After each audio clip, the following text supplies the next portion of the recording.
नमस्कार, मी डॉक्टर सुमेधा भोसले. मुद्द्याची गोष्ट या माझ्या यूट्यूब चॅनलमध्ये पुन्हा तुम्हा सर्वांचं खूप खूप स्वागत.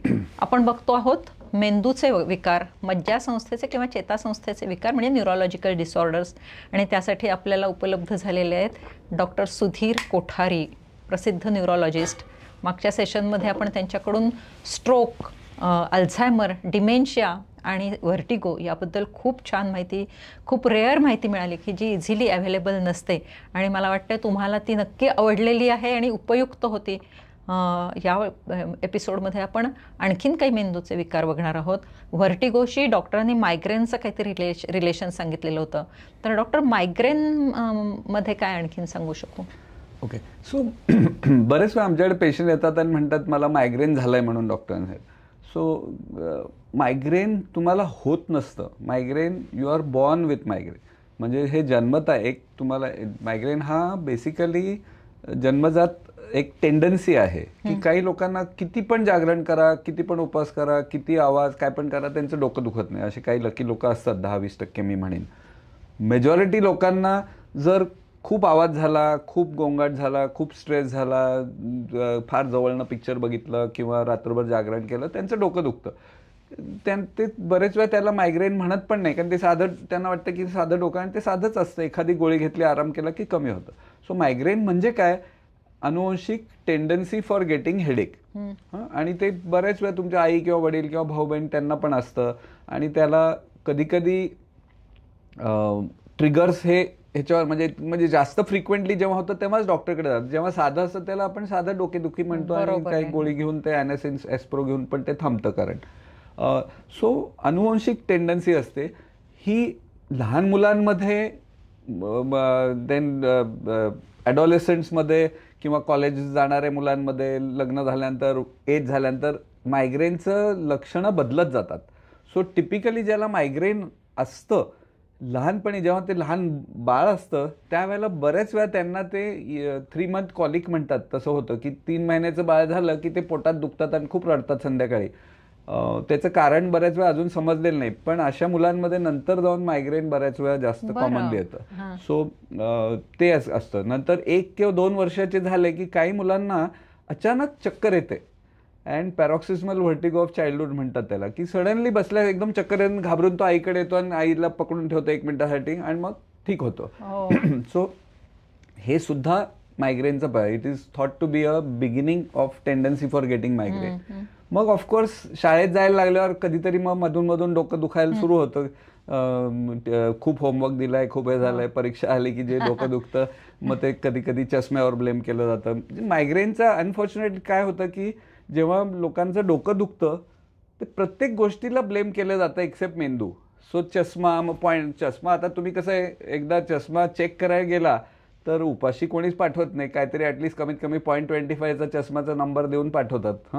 सो बऱ्याच वेळा ते चष्मा हे कारण नसतं, पण तो चष्मा घालतात आणि मग तुमची परीक्षा संपली असते किंवा झालं आणि हेडेक कमी होतं असं वाटतं चष्म्यामुळे. सो चष्मा किंवा सायनसवर ब्लेम केलं जातं. Sinusitis is one of the commonest misdiagnosis of migraine. जर सायनसमध्ये इन्फेक्शन झालं तर तुमचं डोकं दुखणं इट्स अ पस, म्हणजे ते अडकल्यासारखं होतं. सो तुम्हाला 4-5 दिवस खूप दुखेल आणि ते प्रॉपर अँटीबायोटिक आणि ENT ट्रीटमेंट केल्याशिवाय जा. पण जर तुम्हाला दर 1-2 महिन्यांनी, 15 दिवसांनी वारं लागलं, AC मध्ये गेलं आणि डोकं दुखतंय, ते सायनस नसतं. जरी तुमचं जेव्हा का हे डायग्नोज होतं की जेव्हा डोकं दुखतं ते बऱ्याच वेळा इथे दुखतं आणि थोडं नाक चोंदल्यासारखं होतं तेव्हा, किंवा डोळ्यातनं पाणी येतं. ते सायनस सारखी लक्षणं असतात. पण जेव्हा तुम्हाला रिपीटेड अटॅक येतात ते मायग्रेन असतं. सो मायग्रेन ह्याचं आपल्याला सगळ्यात कॉमन आणि इझिली ओळखणारी गोष्ट जेव्हा अर्धशिशी म्हणतो किंवा अर्धच डोकं दुखतं, त्याबरोबर मळमळ होते, उलटी होते आणि मग बरं वाटतं, दॅट इज व्हेरी क्लासिकल. पण तुमचं सगळं डोकं पण दुखू शकतो. दरवेळा डोकं दुखून उलटीच व्हायला पाहिजे असं काही नाही. कधी कधी माइल्ड डोकं दुखतं, ते पण मायग्रेन असतं. अच्छा, हे पित्त हे नाव कसं आलंय आणि पित्ताचं हे बरेच माझ्याकडे मायग्रेनचे पेशंट, इनफॅक्ट आमच्या डॉक्टरांमध्ये जोक असतो की न्यूरोलॉजिस्टपेक्षा जास्त मायग्रेनचे पेशंट पोटाच्या डॉक्टरकडे जातात. गॅस्ट्रोएंट्रोलॉजिस्ट ट्रीट मोर मायग्रेन दॅन न्यूरोलॉजिस्ट. का? कारण बेसिकली जेव्हा मायग्रेन होतं तो नुसता मेंदूचा आजार नसतो, तुमची होल सिस्टीम अफेक्ट होते. आणि त्यामुळे त्यावेळेला खावत नाही, पोट खराब होतं, you don't feel like eating, पोटात डचमळतं, मग उलटी होते आणि उलटी झाल्यानंतर बरेच वेळा एकदम सगळं कमी होऊन जातं. सो काही पेशंट्स रोज सकाळी मुद्दाम उलटी काढतात. सो त्यांना ते उलटी काढलं आणि कसं असतं, तुम्ही खाल्लेलं नसतं काही, कारण भूक गेलेली असते. सो पोटात काही नसतं, ते उलटीमध्ये बऱ्याच वेळा जस्ट बाईल म्हणजे पिवळं ग्रीनिश येलो लिक्विड पडतं. ते लोकांना वाटतं हे काहीतरी पॉइझन बाहेर पडलं आणि मग मला बरं वाटतं, कारण ते पडल्यावर मग बरं वाटायला लागतं. सो रिफ्लेक्सली उलटी झाली की ते मायग्रेनचं टेंडन्सी कर. सो मायग्रेन हा पोटाचा आजार नाही आहे. ज्यांना हे पोटाकडे काय होतं, मग ते फक्त खाणं, मग तूर डाळ नाही खायची, हे नाही खायची, तळलेलं नाही, सगळं पित्ताचं. पण what is more important is look at the triggers. मायग्रेनला सगळ्यात सोपं आणि best treatment is trigger avoidance and trigger management. आम्ही म्हणतो की तुम्हाला काही खाण्याने होतंय का, युजली विशिष्ट खाण्यापेक्षा खाणं इरेग्युलर टाइमला घेतलं, एक दिवशी 2 वाजता जेवलं, एक दिवशी 12ला जेवलं, एक दिवशी उशिरा जेवलं रात्री, त्याच्याने होण्याची रिस्क जास्त असते. झोप इरेग्युलर असली तर होतं, जास्त झोप घेतली तरी होतं, कमी झोप आहे. मायग्रेनच्या पेशंटला सगळं असं लागतं, प्रिडिक्टेबल आणि कॉन्स्टंट. सो झोप खूप घेतली, खूप घेतली तरी डोकं दुखेल, कमी घेतली तरी डोकं दुखेल. समजा त्यांनी जेवण नाही घेतलं, उशिरा खाल्लं, उपवास केले, डोकं दुखतं, दॅट इज मायग्रेन. खूप आवाज झाला, खूप लाईट्स आले डोळ्यावर, गाडी रात्रभर चालवली, प्रवास केला, ह्या सगळ्या गोष्टींनी मायग्रेन होतं. कधी कधी इंटरनल हे असतात, म्हणजे हॉर्मोनल चेंजेस, की पिरियड्सच्या वेळेला जे डोकं दुखतं, दॅट इज मायग्रेन. ओव्हरऑल जर जास्त तकतक झाली, जास्त स्ट्रेस झाला की मायग्रेनचा अटॅक येण्याची रिस्क वाढते. आणि इंटरेस्टिंग गोष्ट अशी असते की टिपिकली जेव्हा स्ट्रेसफुल पिरियड असतो तेव्हा नाही दुखत, स्ट्रेस संपला की मायग्रेन येतो. म्हणजे हे स्ट्रेस संपल्यावर येणार आजार आहे असं बऱ्याच वेळा होतं की स्ट्रेस, काहीतरी तुमची महत्वाची परीक्षा आहे, ती तुम्ही कसं तरी your brain gets the energy to go through it, आणि मग ती झाली की मग तुम्हाला अटॅक येतो. आणि मग आता मायग्रेन लोकांना हा आजार म्हणून त्याच्याकडे बघतात, पण मी त्याच्याकडे एक प्रकारचा it is a useful system of your brain. It is like a friend which you have to make use of. ते कसं मी तुम्हाला समजून सांगतो. सी बेसिकली मायग्रेन होतं म्हणजे काय होतं की तुमचा मेंदू, ज्या दिवशी तुम्हाला मायग्रेनचा अटॅक येतो, तुम्ही काय करता, सगळं कामं बंद करा, तुम्ही म्हणता मी आज काही कुठे जाणार नाही, रेस्ट घेता. तुम्ही लोकांना सांगता मला त्रास देऊ नका, लाईट बंद करून, सगळं हे बंद करून, आवाज बंद, म्हणजे यू शांत पाहिजे.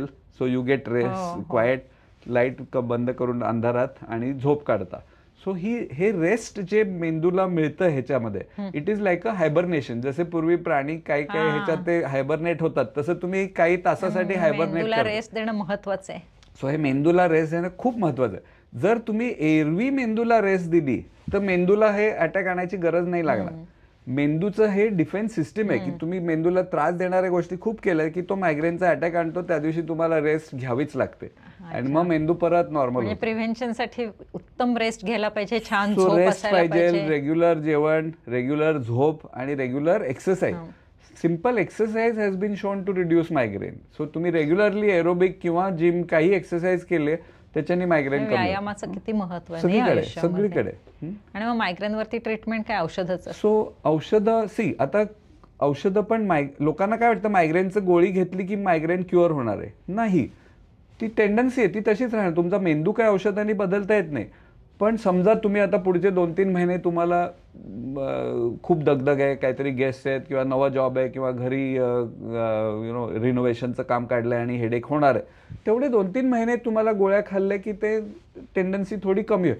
पण तुम्ही काय लाईफ लॉंग घेण्यात काही मतलब नाहीये, त्याचे साईड इफेक्ट्स असतात.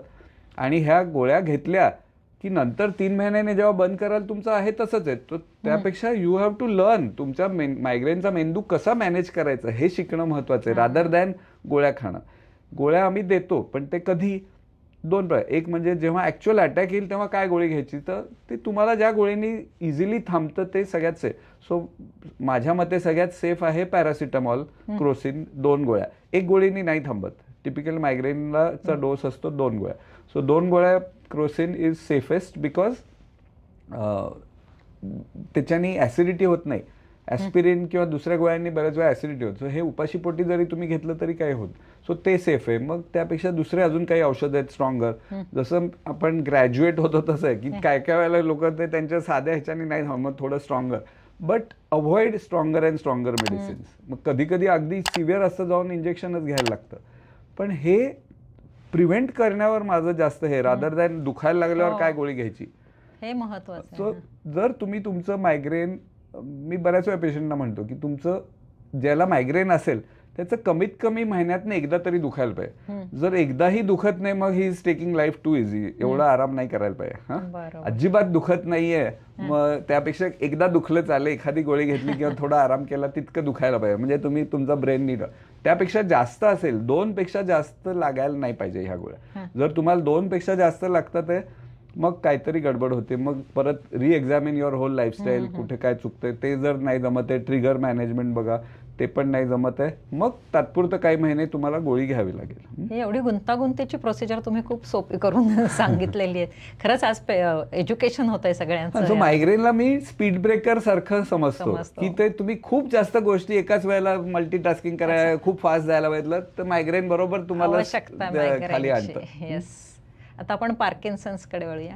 ओके. सो पार्किन्सन हे आजार अगेन वय जसे वाढत चालले हे सगळे टाईपचे डिजेनरेटिव्ह आजार वाढत चाललेत. So Alzheimer, Parkinson, according to some people असं झोपेचं एक खूप महत्त्वाची क्रिया मी मगाशी आधी सांगायचं राहिलं की ब्रेनमध्ये पूर्वी सगळं आपल्या शरीरात जसं वेस्ट मॅटर तयार होतं ते व्हेन्समधनं निघून जातं, लिम्फ सिस्टीम असते त्याच्यातनं ते निघून जातं.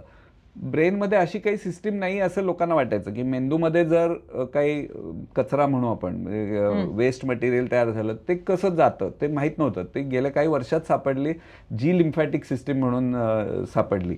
आणि ती सिस्टीमचं वैशिष्ट्य हे आहे की ती डीप स्लीपमध्येच फक्त काम करते.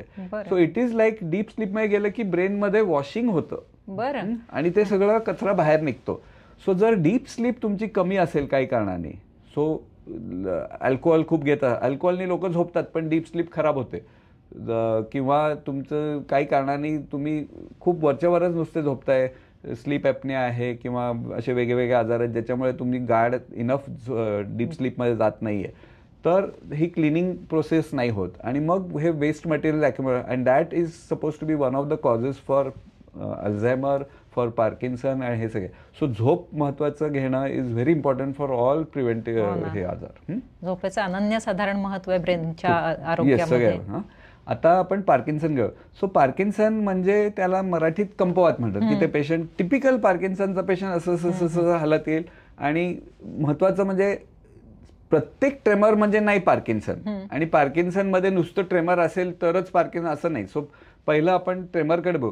जर असा एकच हात हलत असेल तर युजली पार्किन्सन असतं, पण ज्यांचे काही जणांचे असे दोन्ही हात हलतात, काही उचलायला गेलं तर असं हलतं, ते पार्किन्सन नसतं. ते बऱ्याच वेळा फॅमिलीमध्ये फॅमिलियल ट्रेमर म्हणतो आम्ही, त्या फॅमिलीमध्ये टेंडन्सी असते, म्हणजे आता कप घेतला असा हात त्यांचा सारखा हलत राहतो, त्याच्याने काय युजली होत नाही जास्त आणि ते घाबरण्यासारखं का.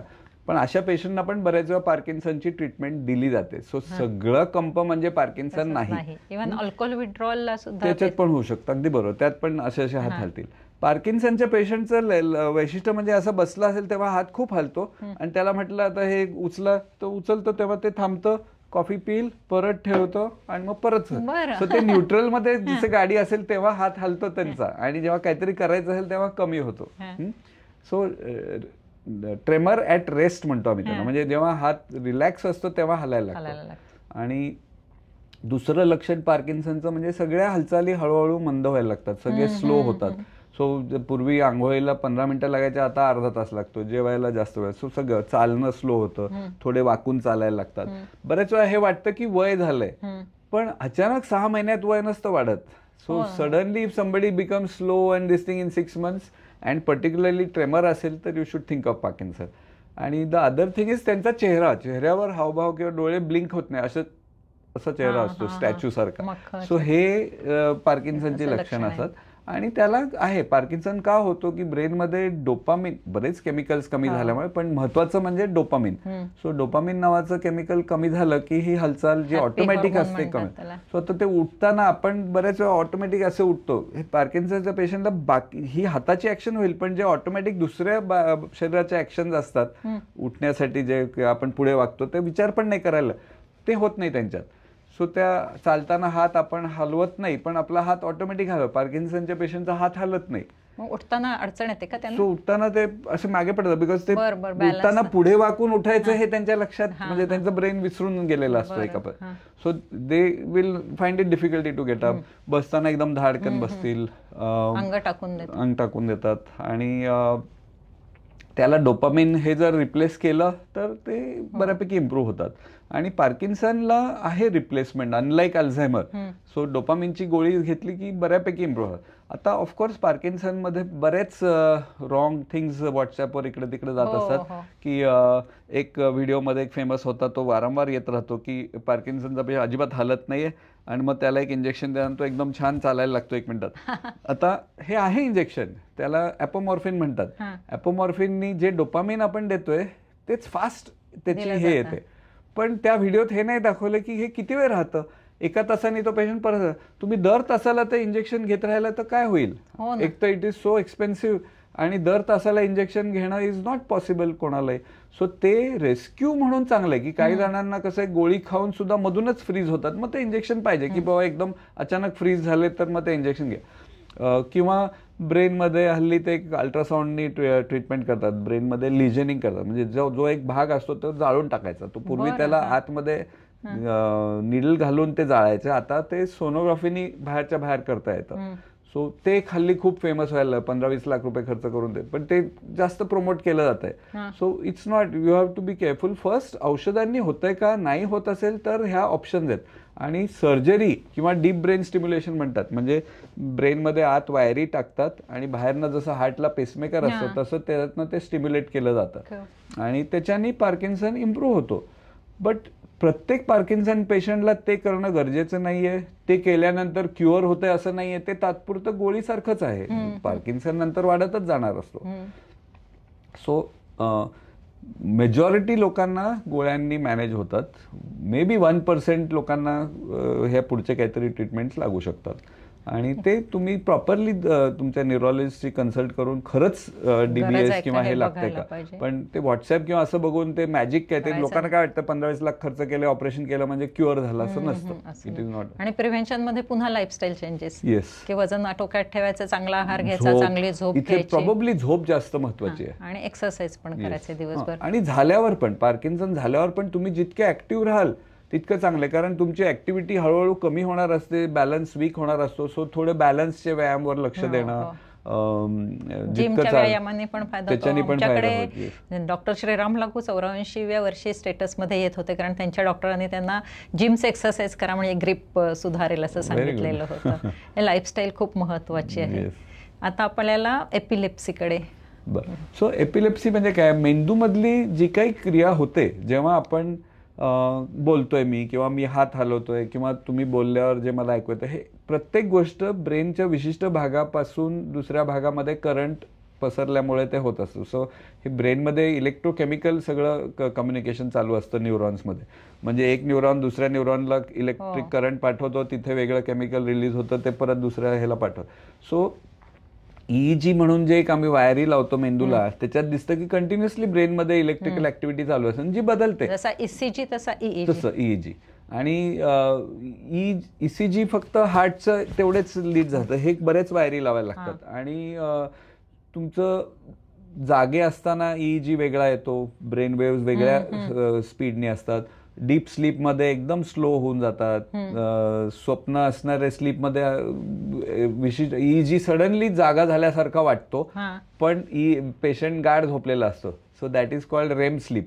सो जेव्हा पेशंट ड्रीमिंग करतो त्याचा EEG बदलून जातो, एकदम अवेक झाल्यासारखा EEG होतो, पण बॉडी एकदम शिथिल आणि झोपलेला असतो स्वप्नावस्थेमध्ये त्याच्यात. तर त्याला रेम स्लीप म्हणतात. डीप स्लीपमध्ये एकदम स्लो होतं. सो EEG मध्ये वेगळे वेगळे ऍक्टिव्हिटीज तुम्हाला दिसतात. आता हे सांगण्याचं काय कारण होतं की एपिलेप्सीमध्ये काय होतं, हा जो करंट प्रॉपरली नियंत्रित इकडून तिकडे जात असतो, तो सडनली कुठल्या तरी मेंदूच्या भागात शॉर्ट सर्किट झाल्यावर काही एक्सेस करंट तयार होतो. सो तो समजा मेंदूचा माझा हात जिथे कंट्रोल करतोय त्या भागात काहीतरी दोष झाला आणि तिथे स्पार्किंग व्हायला, तर उगाच हात असा असा उडायला लागतो. आणि मग तो करंट जर बाकी मेंदूमध्ये पसरला तर तो हात उडत उडत मग तुम्हाला मोठी फिट येते. काही वेळेला ब्रेनमध्ये करंट अचानक मेंदूच्या मध्यभागात येऊन सगळीकडे पसरतो. सो असं एक साईड उडायला नाही, डायरेक्ट एकदम मोठी फिट येते आणि हात येतात. सो ही जी फेफरा म्हणतो आपण की फिट झटके येतात, फेस येतो, कधी जीभ चावली जाते, कधी कपड्यात लघवी होऊन जाते आणि मग 2-3 मिनिटांनी पेशंट परत शुद्धीवर येईल, हळूहळू कन्फ्यूज. ही ग्रँडमाल फिट एपिलेप्सी म्हणतो आम्ही. पण ह्याच्यापेक्षा पण वेगळे फिटचे प्रकार असतात जे आपल्याला माहिती पाहिजे. सो पेटिमालमध्ये कसं की असं बोलता बोलता एकदम परत बोलायला लागला की असं ब्लँक 2 सेकंड झालाय आणि ती मुलं कधी कधी असे डोळे ब्लिंक करतील आणि तेव्हा बोललं तर कळत नाही. सो हे कॉमन जास्त लहान मुलांमध्ये असतं पेटिमाल आणि दिवसातनं 15-20 वेळा पण होऊ शकतं. तेव्हा जस्ट फ्यू सेकंड स्पार्किंग होतं आणि थांबतं. काही जणांना बसल्या बसल्या एकदम असं डचकतात, त्याला मायोक्लोनिक एपिलेप्सी म्हणतात. हे डचका येत असेल तर महत्वाचं आहे, ते फिटचं लक्षण आहे. आणि फिट असेल आणि तुम्ही डचका येतो हे सांगितलं नाही डॉक्टरला तर तुम्हाला रॉंग गोळी मिळू शकते. सो ज्यांना फिट असेल त्यांना जर मधून अधून सकाळी चहा पिताना किंवा हे असा हात उडत असेल तर ते डॉक्टरांना सांगणं महत्वाचं आहे. काही वेळेला टेम्पोरल लोब एपिलेप्सी नावाची एक विशिष्ट एपिलेप्सी, ते टेम्पोरल लोब आपला मेंदूचा भाग आहे जिथं मेमरीज सगळ्या स्टोअर केल्या जातात.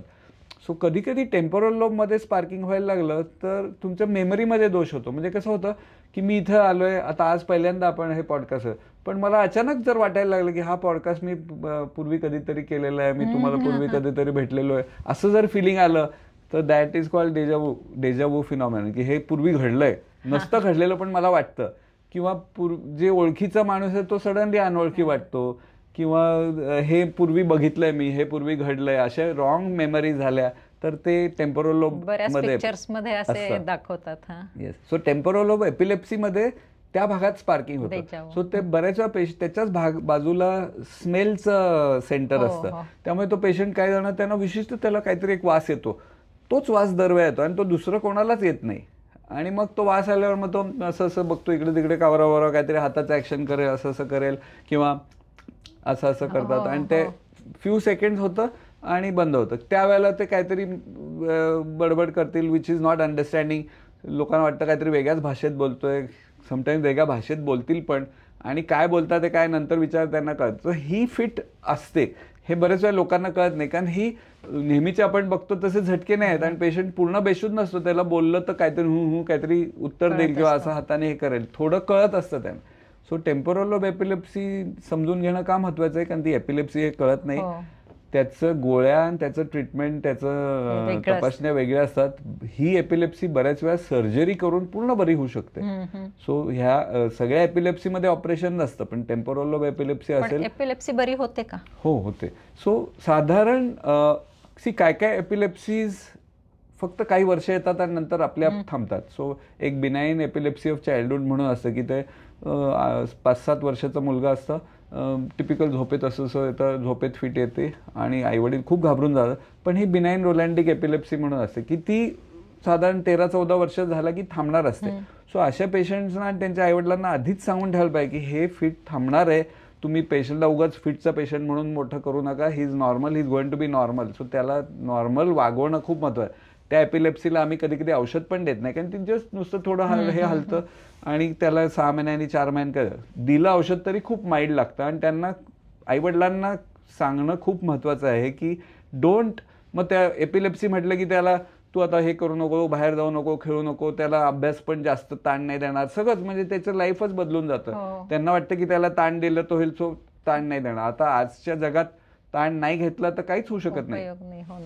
सो मग त्याचं करिअर सगळं स्पॉईल होईल, त्याला उगाच जास्त लाड केले जातात. त्यांनी काहीतरी मागितलं तर मग ते आईवडील घाबरतात, नाही दिलं तर उगाच त्याला स्ट्रेस होईल, फिटेल. सो सगळं ब्लॅकमेल सारखं होतं. सो डबल हे होतं, म्हणजे त्या पेशंटला लाड पण जास्त होतात आणि रिस्ट्रिक्शन पण अननेसेसरी, त्याच्यापासून तुम्ही चुकीच्या लाईफस्टाईलकडे घेऊन जाता. ते ऍक्च्युअल एपिलेप्सी असेल तरी हे व्हायला नाही पाहिजे. आणि बिनाईन रोलॅन्डिक मध्ये तर अजिबात नाही, कारण ती पुढे जाऊन थांबणार असते. ऍक्च्युअल एपिलेप्सी मध्ये पण गाडी चालवू नका वगैरे, अशी गाडी चालवू नका बरोबर आहे, कारण फिट कंट्रोल नसेल तर गाडी नाही चालवायला पाहिजे.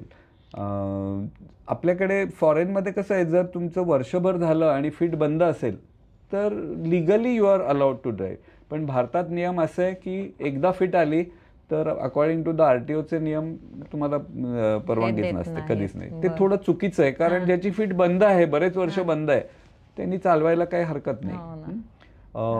एपिलेप्सीला गोळ्या असतात आणि त्याचं कारण कधी कधी सापडलं आम्हाला का येते तर ते इझिली क्युअर होऊ शकतं, पण मोस्ट ऑफ द पेशंटमध्ये आम्ही गोळ्यांनी ते क्युअर करू शकतो, कंट्रोल करू शकतो. सो आत्ता जी काय औषधं आहेत आपल्याकडे ते एपिलेप्सी कंट्रोल करतात. म्हणजे गोळी खाल्ली, जोपर्यंत तुम्ही गोळी खाताय फिट येत नाही. बऱ्याच वेळा 2-3 वर्ष खाल्ले की ती फिट येण्याची प्रवृत्ती कमी होते आणि 3 वर्ष फिट नाही आली, नंतर हळूहळू आम्ही गोळ्या कमी पण करून बंद करायचा एकदा ट्राय करतो. काही फिट्स फॉर एक्झाम्पल ते मी अशी दाखवली, त्या फिट्स लाईफलॉंग असतात. ती फिट बंद होते पण गोळी बंद केली की परत येते. So there are different types of epilepsy आणि किती वर्ष औषध घ्यायचं, काय जसं औषध सुरू करायचं हे एक महत्त्वाचं डिसिजन आहे. प्रत्येक एपिलेप्सीला आम्ही नाही करत चालू. फर्स्ट फिट आली तर बऱ्याच वेळा नाही करत, कारण आपल्याला माहीत नाही त्याला परत येणार आहे का, कधी येणार आहे. समजा पुढची फिट 5 वर्षांनी येणार असेल आणि मग ते नेहमीसारखं 3 वर्षाचा कोर्स केला. लोकांना काय वाटतं 3 वर्षाचा कोर्स केला म्हणजे एपिलेप्सी, असं नाहीये.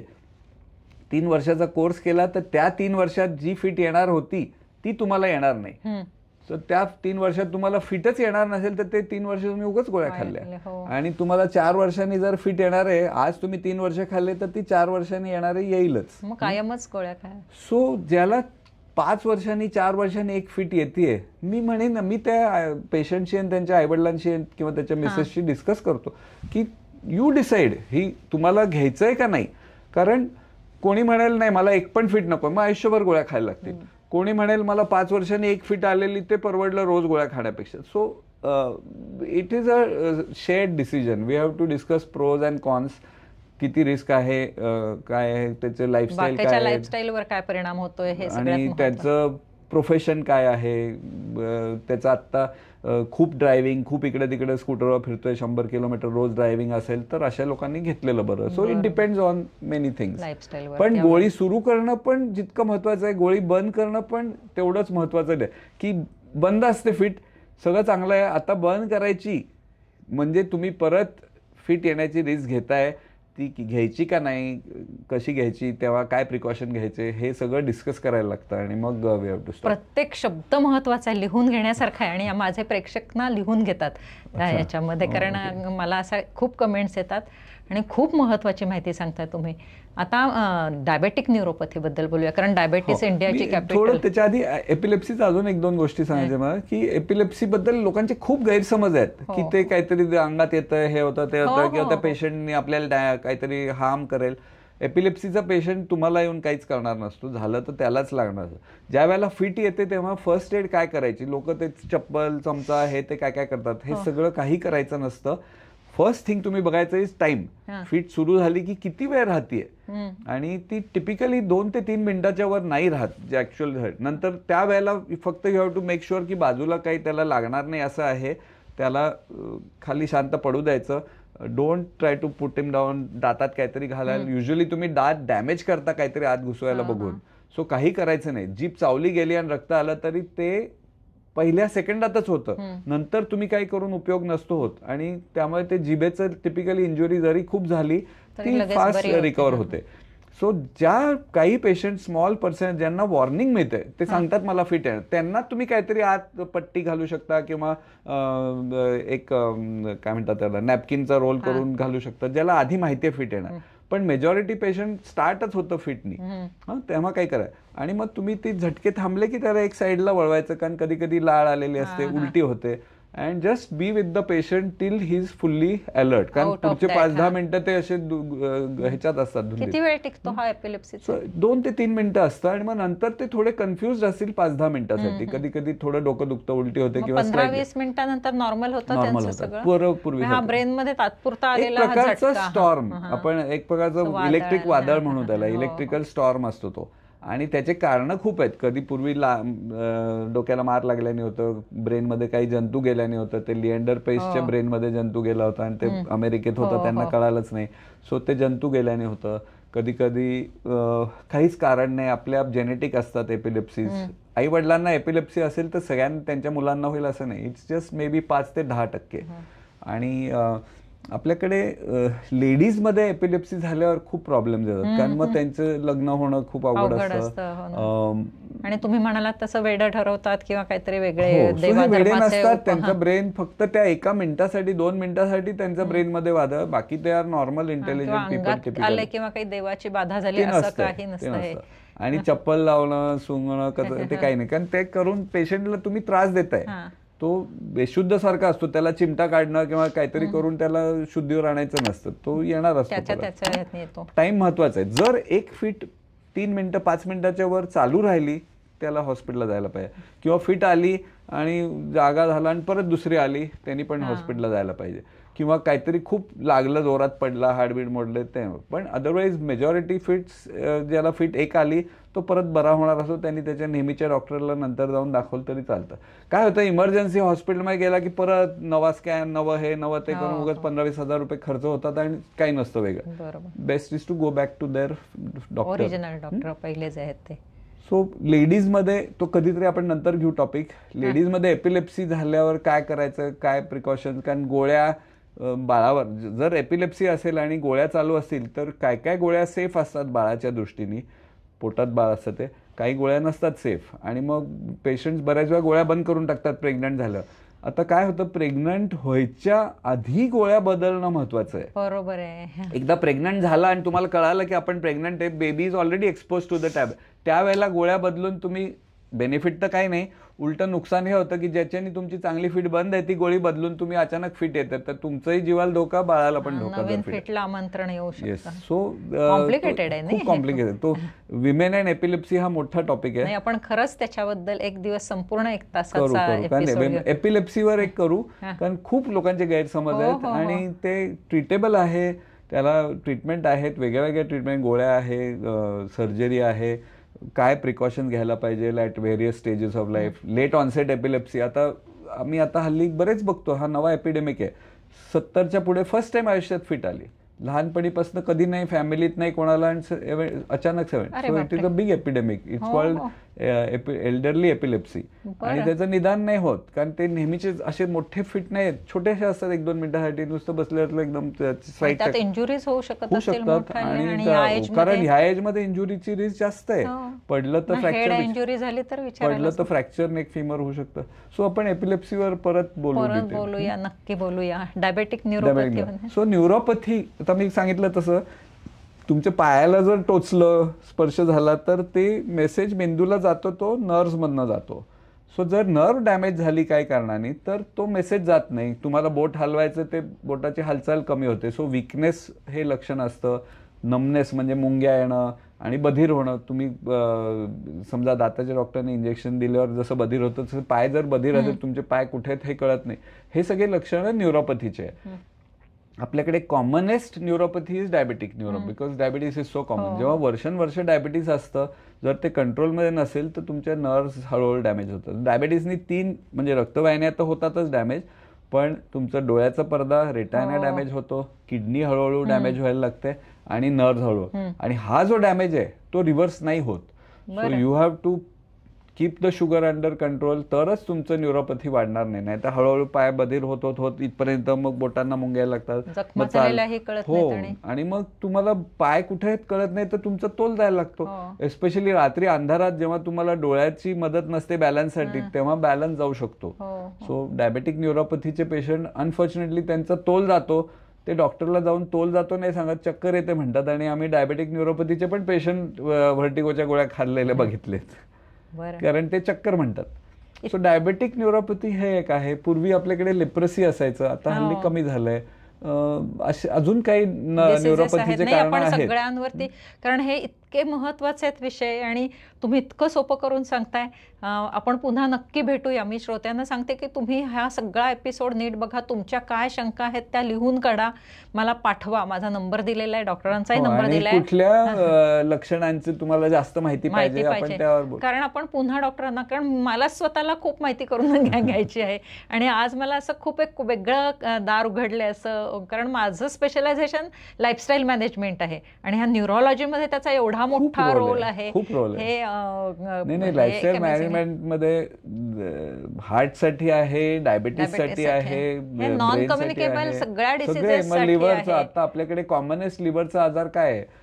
पूर्वी अल्कोहोलमुळे लिव्हर डॅमेज व्हायचं, हेपॅटायटिस बी मुळे व्हायचं. आता ते सगळे खाली जाऊन अल्कोहोलिक म्हणजे नॉन याच्यामध्ये आले. आणि अल्कोहोलचं सुद्धा किती वाईट दुष्परिणाम आहेत, किती दुष्परिणाम आहेत हे बघायला हवं. आणि आपण डॉक्टरांना नक्की भेटूया. आणि मी वाट बघते तुमच्या प्रश्नांची, कारण आपल्याला हा एवढा मोठा सोर्स ऑफ इन्फॉर्मेशन मिळालेला आहे. आपण खरोखरच फॉर्च्युनेट आहोत. तर आपण इथे थांबूया आणि पुढच्या सेशनमध्ये नक्की डॉक्टरांना भेटूया पुढच्या महिन्यामध्ये. तोपर्यंत तुमचे प्रश्न माझ्याकडे येऊ दे. माझ्या मनामध्ये असंख्य प्रश्न आलेले आहेत, तेही मी लिहून काढते. धन्यवाद डॉक्टर, तुमचे आभार मानावेत तेवढे थोडे आहेत. आणि आज आम्हाला या पुण्यनगरीतून मिळालेला एक वेगळा विद्वान लाभलेला आहे, त्याबद्दल आम्ही आमचेच आभार म्हणण्यापेक्षा आम्हालाच भाग्यवान समजतो. थँक्यू.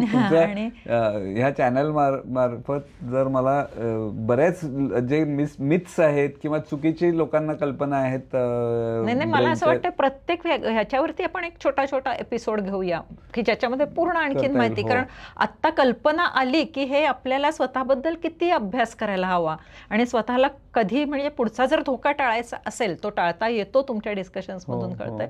तर त्यासाठी स्वतःवर किती लक्ष ठेवायला पाहिजे, कुटुंबियांवरती किती लक्ष ठेवायला पाहिजे, हे खूप महत्वाचं आहे. आपल्याला करता येईल. म्हणजे नुसतं पार्किन्सनच्या पेशंटची काय काळजी घ्यायची, काय बघायला पाहिजे. जर कोणाला तुमच्या फॅमिलीत डिमेन्शिया असेल तर केअर गिव्हर बर्डन जे आम्ही म्हणतो, म्हणजे त्याच्या डिमेन्शियाचं एक विशिष्ट आजार आहे. डिमेन्शियाच्या आजारामध्ये पेशंटला नाही होत त्रास, त्याच्या नातेवाईकांना सगळा त्रास. पेशंट इज कुठे काय मला जो खरंच येतो आमच्याकडे की माझी मेमरी खराब झाली, युजली त्याला अल्झायमर नसतो, त्याला अँझायटी असते. पण जिथे त्याचे नातेवाईक घेऊन येतात की ह्यांना काय आठवत नाही, ते म्हणतात कुठे मला सगळं आठवतं. हल्ली 40 नंतर सुद्धा असं होतं ना, आपल्याला बऱ्याच गोष्टी विसरायला होतात की मी काय सांगत होते किंवा मी कशासाठी कपाट उघडलं. आपण हे ह्याच्यावर घेऊ मेमरी, की ही memory loss is not Alzheimer. त्यामुळे आम्ही नक्की पुन्हा तुम्हाला भेटणार आहोत. त्यांच्याकडून आपण तसं प्रॉमिस घेतलेलं आहे. आणि तुम्हाला हा चॅनल महत्त्वाचा आहेच, हा सर्व दूर पोहोचायलाच हवा. त्याच्यामुळे तुम्ही तो सबस्क्राईब करा, लाईक करा आणि शेअर करा. धन्यवाद.